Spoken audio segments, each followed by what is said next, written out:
Hi, everyone. Thanks so much for joining us virtually. We're really excited to present this session, which was supposed to be at CSUN this year, but we're really thrilled to have an opportunity to do it virtually since we weren't able to be there this year. We hope everyone is staying safe and well. Our presentation is called No Team, No Resources, No Problem, and we're with 3Play Media, and you can follow us on Twitter at 3Play Media. We also want to mention that we welcome feedback and thoughts on the presentation, and you can feel free to reach out to us with any feedback you have. To introduce ourselves, I'm Lily Bond. I'm the Senior Director of Marketing at 3Play Media. I run our marketing team and strategy, and I'm really passionate about accessibility, which is why I'm here. A fun fact about me is that I studied classical voice in college and was almost an opera singer, but luckily I wasn't, and here I am. My name is Lanya Butler. I'm a senior full stack engineer at 3Play, and I spend a lot of my day writing code. Like Lily, I am passionate about accessibility, and for fun, I am a circus performer. Throughout this presentation, we'll be using A11Y as an acronym for accessibility. This is symbolic for the importance of being an ally to the disability community, and there are also 11 letters between the A and Y in accessibility. So to give you a little bit of background, which I think is helpful as we dive into this presentation, it's important to understand kind of where we're coming from being a part of 3Play Media. 3Play Media is a closed captioning, audio description, and translation company, so we work directly with video accessibility. And I think an important caveat here is that we are an accessibility company, so we already had awareness and understanding of the importance of accessibility within our company, and I think that made it a little bit easier for us to make this happen, this being a more accessible company. But it's kind of an uphill battle for everyone, regardless of how your company feels about accessibility. So we're really going to cover some helpful tips that we've found to build accessibility into 3Play without a team or without any dedicated resources. So to kind of kick us off, I want to explain why we're doing this presentation. Last year at this time, or not exactly at this time anymore, Lanya and I were at CSUN. It was my 5th CSUN and Lanya's 1st CSUN. And we went to a presentation together by Oracle on building accessibility into the development process. And we kind of had an aha moment, like, that this is something that we could do at 3Play too, and that this was something that if we kind of put our minds together, we might be able to implement and create a more centralized approach to accessibility at 3Play, and we were really excited about kicking that off. And I also just want to note, like, it was my 5th time, like I said, and it was Lanya's 1st time, and one thing that really still stands out to me that Lanya said was, they really went into CSUN thinking that everyone knew what they were doing and that the conference would be a series of presentations telling them how to make accessibility happen at our company. But they found it super refreshing to learn that it's more about figuring it out together and that everyone's in this together trying to figure it out. So I think that's really what our presentation is about. This is kind of how we've figured some things out. And again, we're welcoming feedback, and we're still figuring it out. So I hope you'll take this with a grain of salt, but we're kind of using this as a starting point to do more. And I think it's also important to note that sometimes progress is really slow. So prior to 2019, this is kind of what accessibility looked like at 3Play. And we have 4 markers on the screen with dates. So the first marker is pre-2015. When I started at 3Play, pretty much the only thing we were doing as a company for accessibility was PDF remediation. So we were remediating all of our white papers and also making all of our public-facing marketing content accessible. So we were using HTML best practices in our blog, making sure we had color contrast and alt text, but basically some of the basics around web accessibility, and there was a lot more that we could do. In 2016, which is our second date marker, we started getting more involved with the accessibility community. And I think this was a real jumping off point for us because it made us feel much closer to the people that our service serves. So we started a project called Faces Behind the Screen, which is a series of interviews with people in the deaf and hard of hearing community, as well as the blind and low vision community, really learning about their experiences with technology and their lives in general. And that really brought accessibility to the forefront of people's minds at 3Play. 2017 is the third marker here. It's titled Marketing. What that means is we did a full public site redesign in 2017 of our marketing website, 3playmedia.com, really focused on making our full website accessible. And then in 2018, I took something back from CSUN that year too, and that was about building accessibility into the onboarding process so that people learn accessibility right away. So we implemented an accessibility in onboarding in 2018, and that's going to be something that we really kind of dive into later about how to make that happen. So as Lily said, in 2019, we attended CSUN together and felt moved to make accessibility more of a central goal for our company for the year.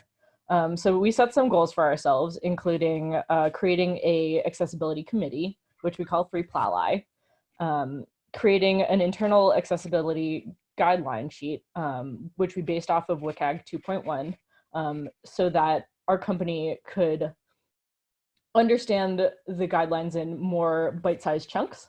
And so they could interact with them slightly easier. We had an annual goal of rewriting our account system to improve the user experience and code maintainability, and we made sure to build accessibility into those plans and goals. So looking back at our year, we're really excited about the amount of growth we've had in shaping the company culture and processes, and we have 5 tips to share with you from what we've learned. Our first tip is to make it shared. Making accessibility a shared responsibility is the best advice that we can give. Some ways we've done this include creating a committee so that the responsibility doesn't rest on one person, dividing and conquering tasks, and making individual people subject matter experts so that they can be a point person. So when you don't have a dedicated accessibility resource, you need to spread out responsibility and knowledge. Everyone in our company has a regular day job responsibility, and if you try to take on accessibility alone, it can be extremely overwhelming, and it's just way too much work. So we decided to create a committee, which we call 3PLALI. In choosing the committee, we considered the following factors, mainly passion and diversity. Again, because this would be outside of someone's standard job description, we needed for it to be volunteer. So we looked for people who would get really excited about accessibility and would go an extra mile with us. When you see someone who's really passionate, it's easy for that passion to spread to other people. We also knew that accessibility covers a lot of ground, from the way we hire to the way you design or build software. So we wanted the members of the 3PLALI committee to reflect the whole range of departments that we have at 3Play. Adding diversity to the committee adds a variety of strengths and perspectives. Finally, you can't learn accessibility best practices overnight. So when picking people we thought would be good candidates for 3PLALI, we thought about shaping the committee into groups of people where individuals could be subject matter experts in areas that complemented their standard jobs. This way, when people in the company have questions, we have one person to point them to. This also gives the person who's learning about accessibility a small bite-sized chunk to start with. Here's a layout of some of our 3PLALI committee. This is about 6 in 15 people that we have on the committee now. As an example, I am a senior developer and I was the technical lead on our account system redesign. So it made a lot of sense for me to be the expert on code design best practices as well as our VPAT. As a designer, Derek needed to build accessibility standards straight into our designs. So he's our expert on usability and accessibility for that. And as our customer product manager, who leads a lot of our QA testing, Hug was central to building out a process that includes accessibility.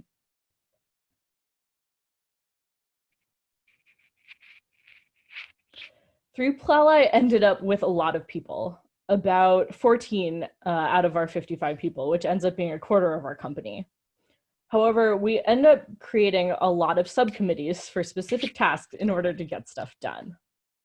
For example, we created a guidelines committee to write a set of internal guidelines based off of WCAG, and we pulled a diverse set of members from 3PLI who had knowledge about marketing, UX, legal, or development. We found that even with our small group of 5, it was sometimes hard to make decisions on the best way to move forward. So I recommend always having one decision maker for all of your committees. Another example is our Global Accessibility Awareness Day Planning Committee. That was made up of 4 people across marketing, development, and HR. Various departments at 3Play have their own subcultures, and having a diverse set of members in our planning committees help to create events that keep people engaged with accessibility events. Our second tip is to make it universal. So making accessibility a priority from the beginning with everyone at the company has been really key in getting company-wide awareness early. A few ways that we do that are through onboarding, which I mentioned. So this has been kind of one of the biggest wins we've had as a company, is building accessibility into our onboarding process as a full section that every employee goes through the beginning of their time at 3Play, so that we educate employees early on accessibility and it becomes a part of their awareness of everything they do. The second thing we've done is we've created an A11Y Slack channel to let everyone in the company be an advocate in their own way, by sharing articles, sharing tips, and sharing stories. And then we also have found that it's really important as a company to give back. So committing to annual charitable donations in the accessibility world can be a great way to get your company involved with accessibility. Making accessibility a part of onboarding. So these are some tips that we've learned from building accessibility into our onboarding process. And just as an overview, as a company, we have kind of a course-based onboarding process where every department has a course that new employees go through to learn the basics of what each department does and all of kind of the relevant information that they should know in their role. And in addition to every department, we now have an accessibility course. And we also have an accessibility presentation on everyone's first day at the company, which I provide, and I train every single person in kind of the basics of awareness around accessibility, because a lot of people come in not necessarily knowing those basics. So the first tip here is build it first. Don't just ask to make an accessibility onboarding section, build it. Having something to show helps with buy-in. So when I kind of came out of CSUN with this idea like, oh my gosh, we should build accessibility into onboarding, I knew that if I asked for permission to do that, people would be concerned about the time commitment, about kind of the process there. But it took me probably half an hour to put together the basics of an onboarding section with some ideas of questions we could ask, quizzes we could give people, and resources that we could provide. And once I had that grounding, which again, like was not a big time commitment, it became really easy to get buy-in because people could see something and said, oh, wow, yes, this would be super helpful. And, you know, as long as it's not a big time commitment, go for it. You know, from there, I built it out a lot more, but having that grounding really kind of was key to getting buy-in there. Building awareness. So making your accessibility onboarding really engaging with hands-on activities, will open new employees' eyes to accessibility. So instead of just asking them, what's the proper color contrast ratio, make them try some hex codes and provide you with different color combinations that are accessible, and make them kind of ask questions about why or why not something is accessible. Kind of one of our hot tips here is to have one of the onboarding pieces be using a screen reader. So that's definitely been eye-opening for a lot of employees who may not have even heard of a screen reader in the past when they're getting started with a new company that prioritizes accessibility. And then our third tip here, and this is kind of like critical, this is the piece that's like, I can't stress this enough, is make it required. So just requiring every single person in the company to do these things. It doesn't take a ton of time for anyone to have one presentation on the first day and to have them do one course on accessibility. Means that every person at 3Play has the same baseline knowledge of accessibility, and every single person can move forward with accessibility in mind for their role. Using Slack has been a really fun way to get people involved with accessibility at 3Play. Our Slack channel is very active with legal updates, assistive technology news, and incredible stories related to accessibility. On the screen, there is an iPhone with a view of our Slack channel. And an example of something that Lanya shared in August. It's an article, Service Dogs in Training Attend a Private Performance of Billy Elliot to Learn Proper Theater Behavior, which is obviously a very delightful update. A few other examples that we've shared recently are the FCC proposes expanding video description mandates, Two Blind Brothers with a Shop Blind campaign, and Rebecca Alexander describing how to clean your cane, Compilot, and sunglasses with disinfecting products.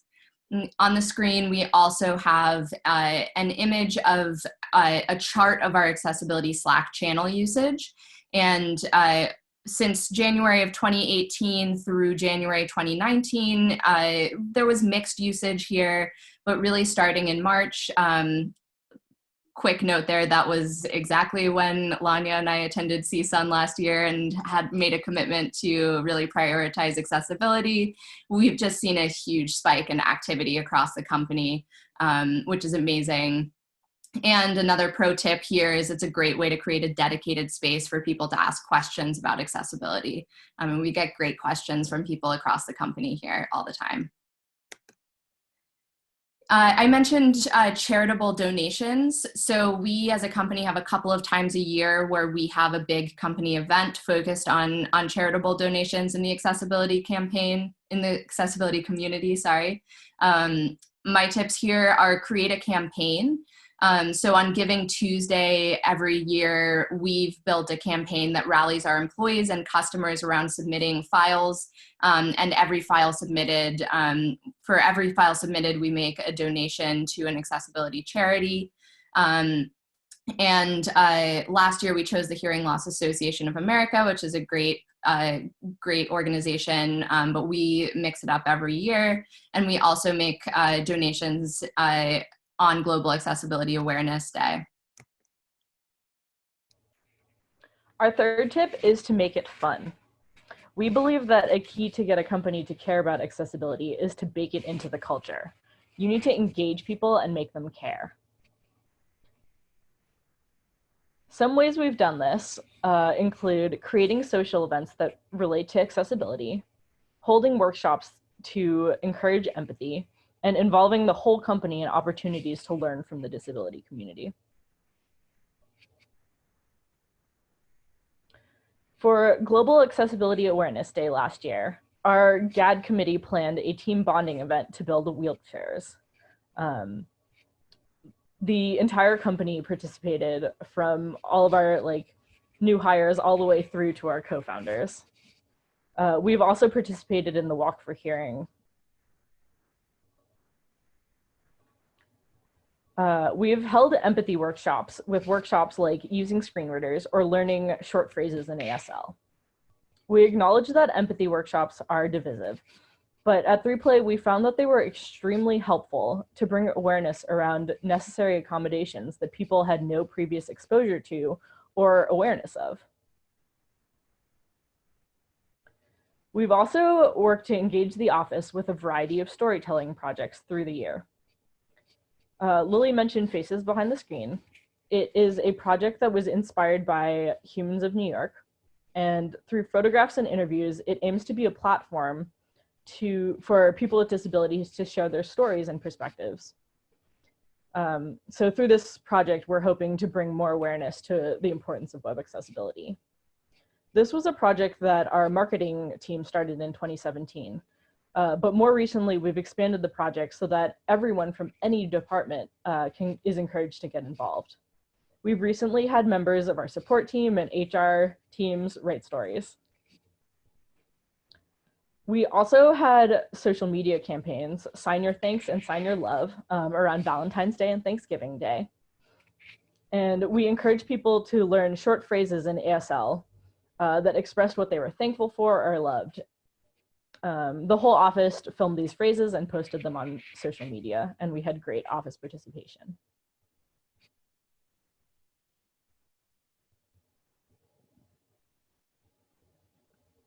The next tip is to make it usable. Don't scare your team away with massive checklists. We've found that employees' eyes kind of gloss over when we send them a WCAG checklist, and so making accessibility guidelines engaging has been a big challenge and something we've put a lot of effort into. A few ways that we've done this are with context clues. So instead of giving them a checklist and expecting them to use it, we give them scenarios and expect them to apply guidelines to scenarios that are relevant to them. By making it relevant and separating guidelines by what will be applicable to their department and their job roles and their everyday life, we've been able to avoid kind of information overload by only pointing people to what they really need to know.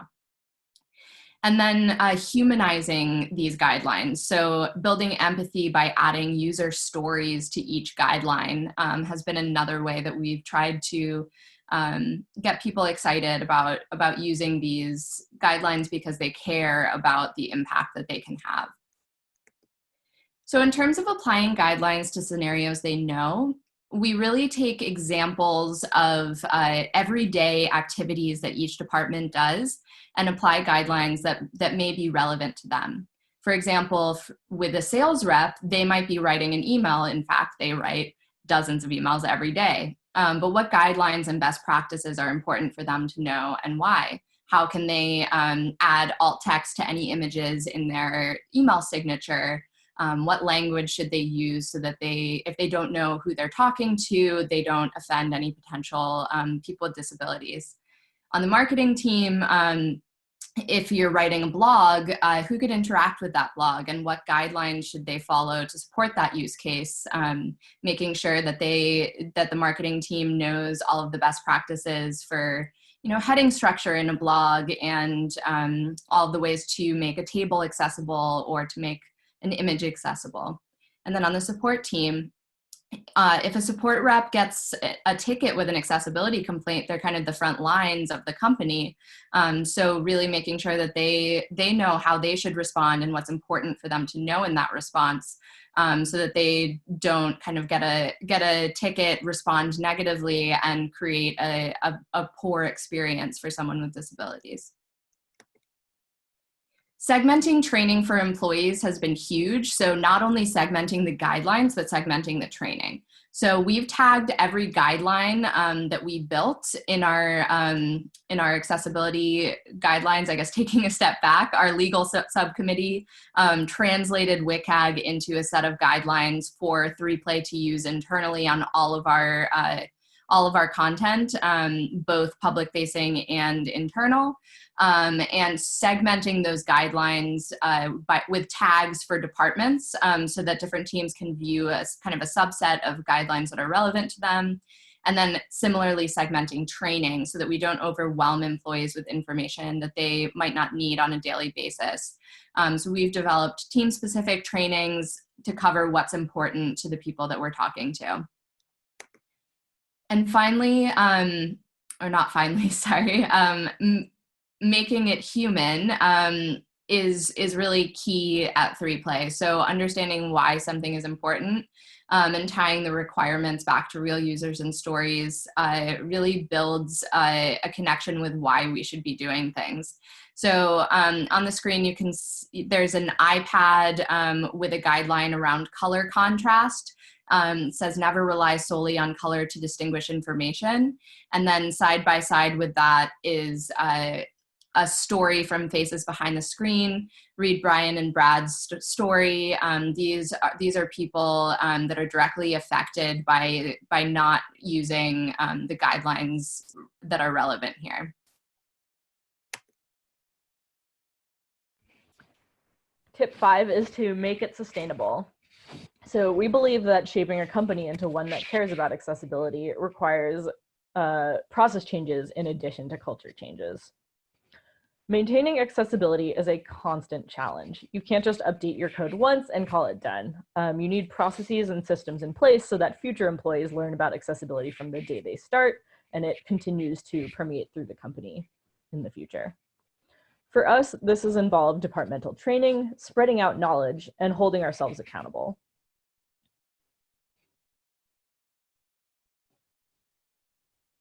Where are we now? So in 2019, we built a lot of momentum in terms of company culture and awareness. At this point, a quarter of our company is part of the 3Play Accessibility Committee. And using the 3Play guidelines, we've built and launched accessibility updates to our account system. The entire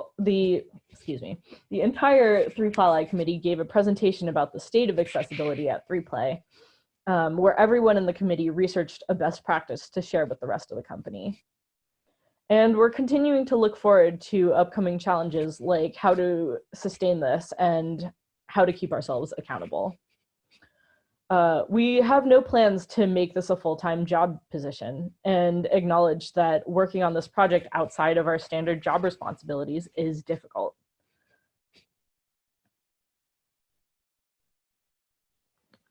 In 2020, some of our goals include finishing the account system redesign and updating our VPAT, creating more structure around annual goals around accessibility and check-ins for ourselves.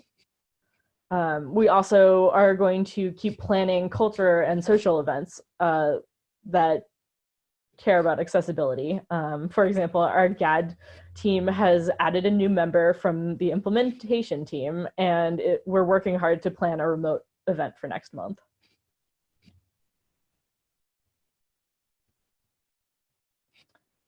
I have some final hot tips to share. The first one is, don't get buy-in, just do it. It can be really tempting to ask for permission for every initiative that you're starting. And I think this tip is definitely dependent on company culture, but at our small 50-person company, we've found that act first and ask for forgiveness later is the fastest way to make progress. Obviously, you need to use some common sense. But we've had a lot of success in doing the work first and then making a case for why these changes are important and relevant to our company. Don't discount the impact of small initiatives. Lily talked earlier about how she added accessibility training to our onboarding. I have made accessibility part of my personal annual goal for the year to make sure that I keep working on this and the whole development team continues to make progress. I added accessibility concerns as a section to our internal bugs and features tracking system at 3Play. One accessibility Slack channel doesn't change a company overnight, but combined with storytelling projects and small process changes over time, you can build up a signal that accessibility is something that matters to your whole company. The second hot tip is to get good at voluntelling. A skill that I've picked up from this experience is voluntelling people for positions. So it's great to ask for volunteers, but what do you do if you hear crickets on the other side? You can point to a few specific people and engage and encourage them. It's a lot harder to say no when someone's saying, hey, Ryan, I think that this would be a great project for you to get involved in. You can slowly get people involved with the broader initiative by asking them for help for small, specific tasks. Asking someone to co-chair a whole accessibility committee and changing the entire company culture can be really daunting.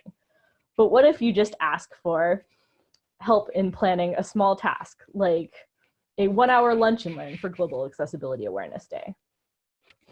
On a final note, we want to acknowledge that we're not perfect as an accessibility team or a company, but we're moving in a positive direction and we care a lot.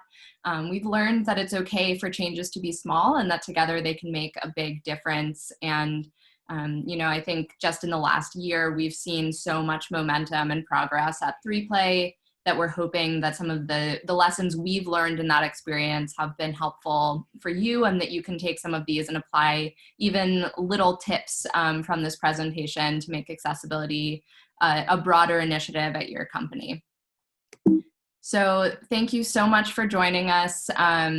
We would love to answer any questions. Again, love feedback. We both care a lot about accessibility and have really been involved in pushing this forward at 3Play, and would love to learn about what you're doing that's working so we can take that back to our company as well. And just in general, love to connect with other people in the community. So feel free to reach out to us. My email is lily@3playmedia.com and Lanya's is lanya@3playmedia.com. Thank you so much, everyone.